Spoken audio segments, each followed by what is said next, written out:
যার হাতে উঠেছে বিশ্বের সবচেয়ে সম্মানজনক শান্তি পুরস্কার, তার হাতে কি কলঙ্কিত নিজ দেশের বিরুদ্ধে এক ভয়ঙ্কর ষড়যন্ত্রে? বিশ্বের শান্তি স্থাপনের ফর্মুলা দিয়ে যিনি পুরস্কৃত হন, দিন শেষে তিনিই কি তার নিজ দেশের অনিশ্চিত ভবিষ্যতের কারণ হয়ে উঠতে পারেন?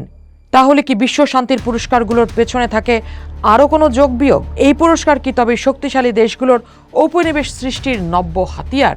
প্রশ্নগুলো করছি কারণ সম্প্রতি এক নোবেল শান্তি পুরস্কার বিজয়ীর বিরুদ্ধে নিজ দেশের সরকার পতনের জন্য যুক্তরাষ্ট্রের সাথে গোপন আতাতের যে চাঞ্চল্যকর অভিযোগ উঠেছে তা রীতিমতো কাঁপিয়ে দিয়েছে গোটা বিশ্বকে। আর এই বোমাটি ফাটিয়েছে বিশ্বের অন্যতম খ্যাতনামা সংবাদ সংস্থা রয়টার্স। তাদের এক গভীর অনুসন্ধানী প্রতিবেদনে উঠে এসেছে এক অবিশ্বাস্য কাহিনী। 2025 সালের 6 জানুয়ারি ওয়াশিংটনের ক্যাপিটাল হিলের এক অফিসে বসে আছেন ডোনাল্ড ট্রাম্পের ন্যাশনাল সিকিউরিটি অ্যাডভাইজার মাইক ওয়ালটজ। তার সামনে ভেনেজুয়েলার বিরোধী নেত্রী এবং এই বছরের নোবেল শান্তি বিজয়ী মারিয়া করিনা মাচাদোর 4 জন প্রতিনিধি। ভেনেজুয়েলার কোনো এক গোপন আস্তানা থেকে সেই বৈঠকে ভিডিও কলে যোগ দেন স্বয়ং মাচাদো। কি ছিল সেই বৈঠকের উদ্দেশ্য? রয়টার্স তাদের 50টিরও বেশি সূত্রের সাথে কথা বলে জানতে পেরেছে সেই বৈঠকের লক্ষ্য ছিল একটাই, ভেনেজুয়েলার প্রেসিডেন্ট নিকোলাস মাদুরোকে ক্ষমতা থেকে সরাতে ট্রাম্প প্রশাসনকে আগ্রাসী সামরিক পদক্ষেপে উস্কানি দেয়া। মাচাদোর দল একটি ভয়ঙ্কর বয়ান তৈরি করে ট্রাম্পের কর্মকর্তাদের সামনে তুলে ধরে। তারা বোঝাতে সক্ষম হয় মাদুরো আসলে ট্রেন দে আরাগা নামের একটি সশস্ত্র সন্ত্রাসী গোষ্ঠীকে নিয়ন্ত্রণ করেন, যা যুক্তরাষ্ট্রের জাতীয় নিরাপত্তার জন্য এক বিরাট হুমকি। আর এই গোপন আঁতাতের ফলও ফলেছে হাতে নাতে। রয়টার্সের সেই প্রতিবেদন অনুযায়ী ওই বৈঠকের পরই ওয়াশিংটন ট্রেন দে আরাগাকে সন্ত্রাসী সংগঠন ঘোষণা করে। মাদুরোকে গ্রেফতারের জন্য ঘোষণা করা হয় $5 কোটি পুরস্কার। শুধু তাই নয়, এরপরই ভেনেজুয়েলার উপকূলে যুক্তরাষ্ট্রের নৌবাহিনী বেশ কয়েকটি নৌকায় হামলা চালায়, যাতে নিহত হয় 11 জন। ট্রাম্প প্রশাসন সিআইএকে ভেনেজুয়েলায় গোপন কার্যক্রম চালানোর অনুমতি দেয় এবং সরাসরি সামরিক হামলার সম্ভাবনাও উড়িয়ে দেয়নি।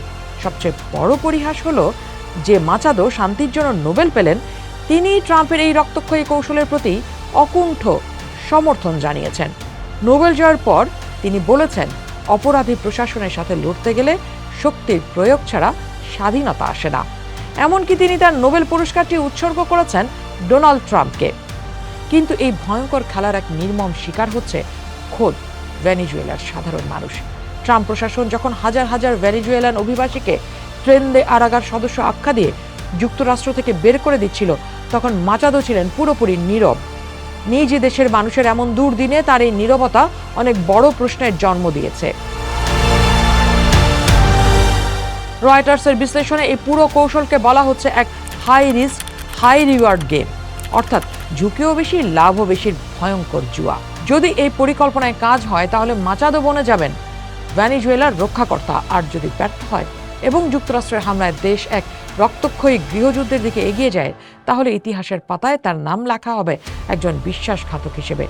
তাহলে প্রশ্ন হলো, মারিয়া করিনা মাচাদো কি সত্যিই শান্তির দূত, নাকি ক্ষমতার লোভে নিজ দেশকে এক ভয়ঙ্কর বিপদের মুখে ঠেলে দেয়া এক ষড়যন্ত্রকারী? এর উত্তর সময়ই বলে দেবে। কিন্তু রয়টার্সের প্রতিবেদন যে শান্তির মুখোশের আড়ালে থাকা এক সম্ভাব্য যুদ্ধের ষড়যন্ত্রকে উন্মোচিত করে দিয়েছে, তাতে কোনো সন্দেহ নেই। পোস্ট দেখুন, ভাবুন, করুন, পোস্টের সাথেই থাকুন।